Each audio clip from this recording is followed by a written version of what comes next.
Hey, here are 5 stupid things I've noticed since last time. Conservatives lose their shit over Supreme Court rulings. The ongoing tantrum from conservatives in response to recent U.S. Supreme Court rulings, particularly the decision legalizing same-sex marriage, has been a sight to behold. Alabama State Supreme Court Justice Roy Moore declared that state governors are free to disregard the ruling if they like. They aren't. Rand Paul said, you know what, maybe it's time that the federal government just stopped recognizing everybody's marriage. Man, has he got that selfish libertarian petulance routine down cold or what?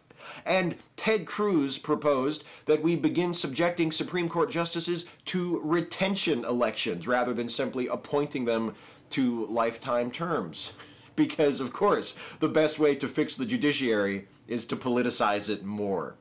And it's not just the big shots and media darlings who have been throwing a fit. Judges and clerks refuse to do their jobs for same-sex couples. A municipal judge in Toledo, Ohio, refused to marry 2 women last week, and he was far from the only public official to sit down in the middle of the floor and hold his breath in protest of the legalization of same-sex marriage in the United States. In Tennessee, an entire county clerk's office quit rather than issue marriage licenses to same-sex couples. And just a few days ago, a county clerk in Kentucky met with the governor of that state to object to having to issue marriage licenses to same-sex couples. The governor's response to that clerk was, if you can't issue marriage licenses to all qualified applicants, no matter what your personal feelings, then you should resign, which is exactly what I would have said. Okay, not exactly. I would have closed with, now fuck off, you homophobic overgrown baby. But still, it's close. Trump insults Hispanics, surges in polls. Donald Trump saw his poll numbers rise recently when he declared Mexican immigrants to be criminals and rapists during his speech announcing his presidential candidacy. Republican officials have reached out to Trump, asking him to tone down the anti-Hispanic rhetoric, and Trump responded by essentially giving them the finger and boasting that he's going to win the Latino vote. This may come as a shock to some of you, but I feel no sympathy whatsoever for the Republican leadership in this situation. You can't suddenly decide that you want to appeal to Latino voters when you've built your party appealing to people who hate and fear Hispanics for the last 40 years. So enjoy Donald Trump presidential candidate. Republicans, you created him and you deserve him. Police in Puerto Rico set up faith roadblocks.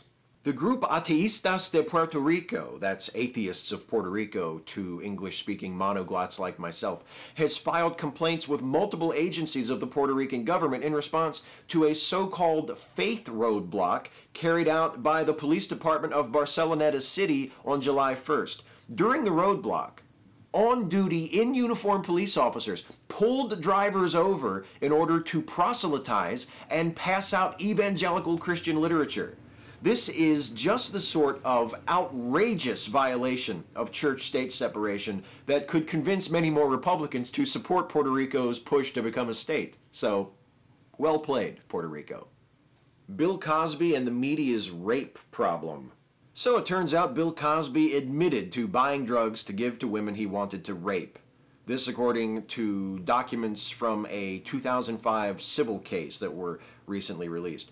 The problem is, one of the problems is that very few media outlets are using the word rape to describe what Cosby said he intended to do with those drugs. Yes, he did admit to buying the drugs to give to women that he wanted to have sex with, as most media outlets are reporting, but intentionally drugging a woman so that you can have sex with her is rape. And doing that would make you a rapist. If that's what he did, that's what he is. It's a small but crucial detail, and if we care at all about holding accountable not only Cosby, but all perpetrators of rape, the first thing we have to do is call it by its name. The hardest part is only picking 5. Catch you next time.